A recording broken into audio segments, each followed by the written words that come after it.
अस्सलामु अलैकुम वरहमतुल्लाहि वबरकातुहू। कैसे हैं मेरे दोस्तों और मोहतरम बुजुर्गों, अल्लाह तबारक व तआला को खुश रखे।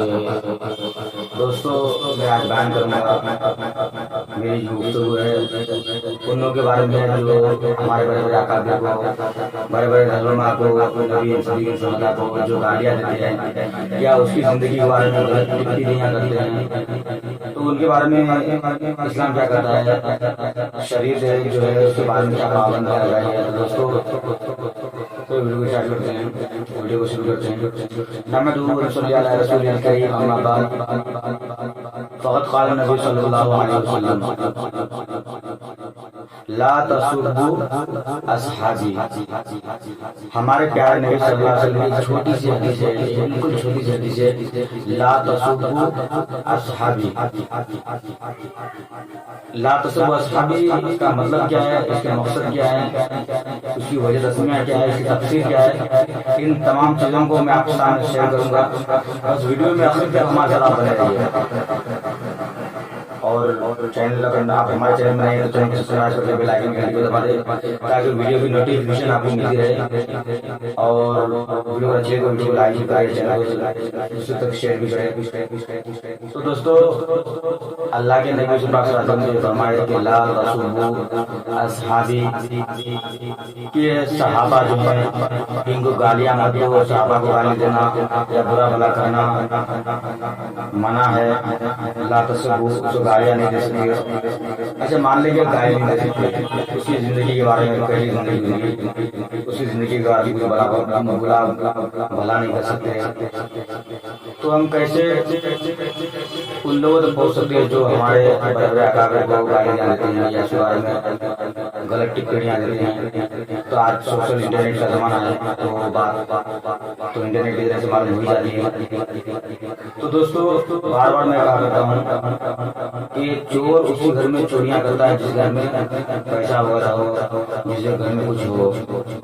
डाकू उन्हीं लोगों को लूटता है जिसके अंदर पैसे और माल हो। आदमी उसी दरख्त में पत्थर फेंकता है, पत्थर मारता है जिस दरख्त में फल आता हो। अब जिस दरख्त में फल ही ना आए तो उस दरख्त को कोई मारेगा, उसकी टहनी पर कोई मारेगा नहीं, मारेगा तो उस दरख्त में फल ही नहीं आता है। तो ऐसे ही इस्लाम के अंदर जो भी लोग इतराज करते हैं, जो भी लोग बुरा भला करते हैं, क्यों कहते हैं कि इस्लाम बड़ा खूबसूरत मज़हब है, इस्लाम के अंदर सच्चाई है, इस्लाम के अंदर जीने का तरीका है। अब आयशा रज़ियल्लाहु अन्हा के बारे में गलत बयानी देना, उसके बारे में बुरा भला करना, क्या इससे इस्लाम रुक जाएगा? इस्लाम के जितने मानने वाले हैं, इस्लाम को तो पहले कर दिया गया है, पहले आगाह कर दिया गया है इस बात से कि इस्लाम की फितरत में कुदरत ने लचक दी है, इस्लाम की फितरत में कुदरत ने लचक दी है। ये इतना ही उड़ेगा जितना के दबाओगे। हाँ, आपको आपके दबाने से इस्लाम मिट जाएगा क्या? जो इस्लाम के बड़े बड़े दुश्मन है, उनका नाम नहीं लेता, क्या आपके करने से या साजिश गंदे गंदे साजिश जाने से आप अपने मकसद में कामयाब हो जाओगे? कभी कामयाब बना सकते, क्योंकि हमारा अल्लाह एक है, वही सबको पालने वाला है। किसी रोजी देनी, किसी को इज्जत देनी, किसी को जिल्लत देनी, वो सब अल्लाह ताला ने अपने में ले रखा है।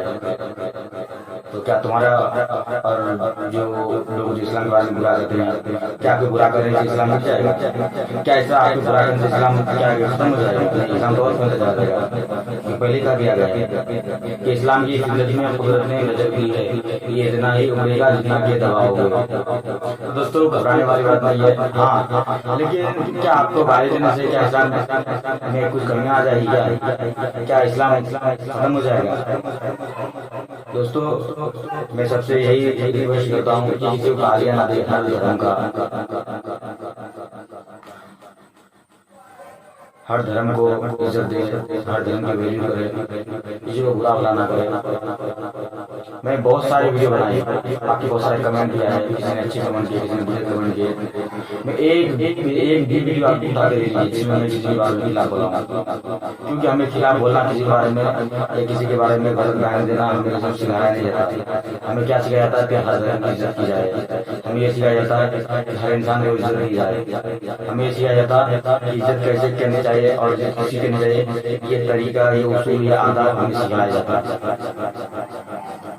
लेकिन बार बार ये देखा जाता है कि हमारे जो बड़े अकाबिर हैं उनको गालियाँ दी जाती है, उनके बारे में गलत टिप्पणियाँ दी जाती है, उनको गलत कहा जाता है।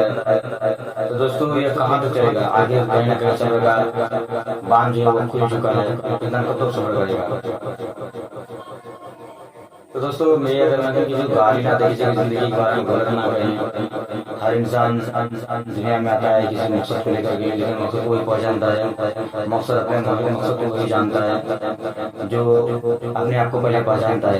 जो अपने आप को ना पहचाने वो दूसरे को क्या पहचानेगा, और जो दूसरे को ना पहचाने तो इंसान नहीं, वो इंसान के शक्ल में एक हैवान छुपा हुआ है।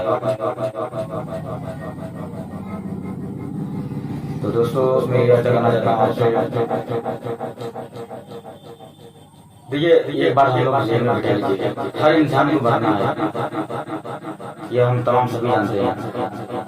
आपको अल्लाह तबारक व तआला का इनकार करने वाला मिल जाएगा, फरिश्तों को इनकार करने वाला मिल जाएगा, जितने अल्लाह तबारक व तआला ने इंसान की नजर से गायब कर रखे, तमाम चीजों को इनकार करने वाला, ना मानने वाला दुनिया में आज भी इंसान मौजूद है।